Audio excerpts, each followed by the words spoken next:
Je m'appelle Julien et je suis fabricant de pâtes depuis 3 ans maintenant ici au Pompidou.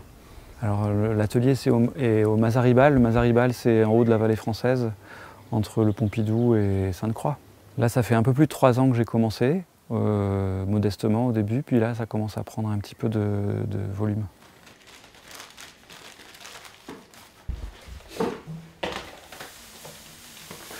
Pour passer du blé aux pâtes, en fait, il faut d'abord avoir de la semoule.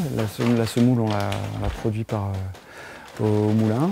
C'est un procédé qu'on commence tout juste à maîtriser avec mon meunier, mais qui nous a pris beaucoup de temps et d'énergie à réinventer d'une certaine manière. Donc moi, je travaille par extrusion. C'est une machine extrudeuse qui presse en fait un mélange de céréales et d'eau, donc de semoule et d'eau, à travers une matrice en bronze qui imprime la forme de la pâte.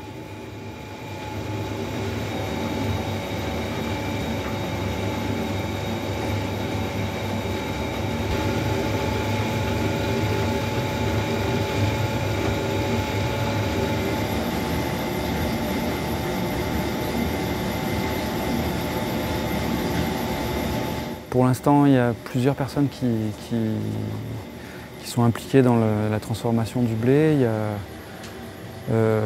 donc un paysan dans le Gard, dans la région de l'Aisan, qui cultive du blé dur. Ce blé dur, il est transformé donc, avec un moulin à meule de pierre à la frontière entre l'Ardèche et la Lozère.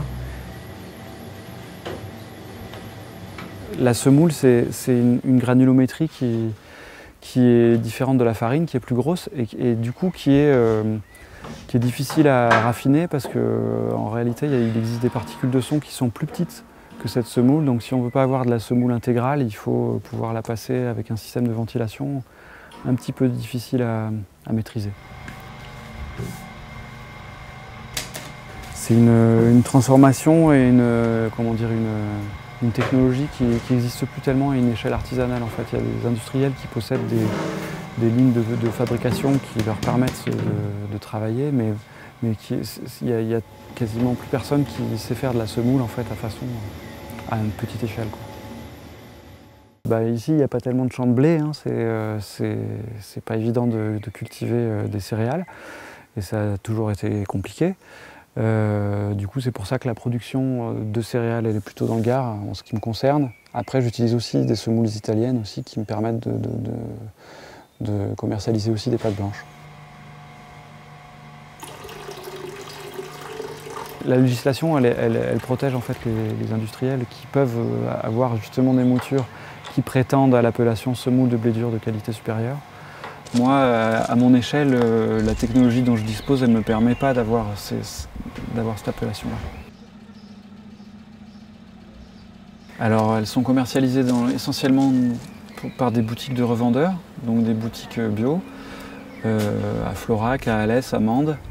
Et ensuite, je livre aussi des AMAP, donc des groupements de consommateurs, et aussi des groupements d'achat, dont le groupement d'achat du groupe Lozère de Nature et Progrès, qui était à l'initiative aussi de l'idée de relocaliser cette filière de production de pâtes. On va en prendre deux, comme ça. Voilà, je paye avec ça. Comme ça,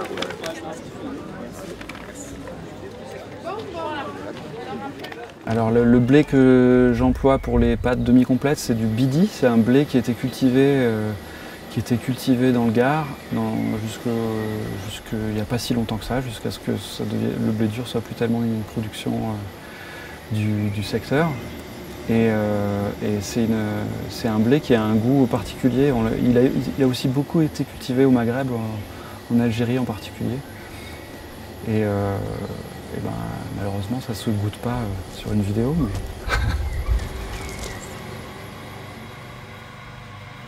Cette variété, on s'est juste rendu compte que c'était ça que cultivaient les gens jusque dans les années 60. Et du coup, bah, on s'est renseigné, on a réussi à retrouver de la semence, on l'a multiplié, maintenant quelques hectares en culture. Le blé dur, c'est une céréale quand même exigeante, qui a besoin de sols riches, qui a besoin de sol azoté pour pouvoir synthétiser les protéines pour que le grain soit suffisamment dur et donc propre à la fabrication de pâtes. Et ça, c'est donc difficile à obtenir en bio.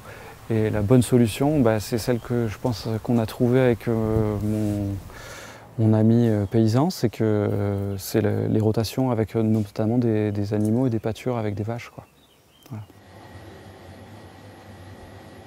L'idée de relocaliser cette production de pâtes, elle est venue de l'association Nature et Progrès Lozère qui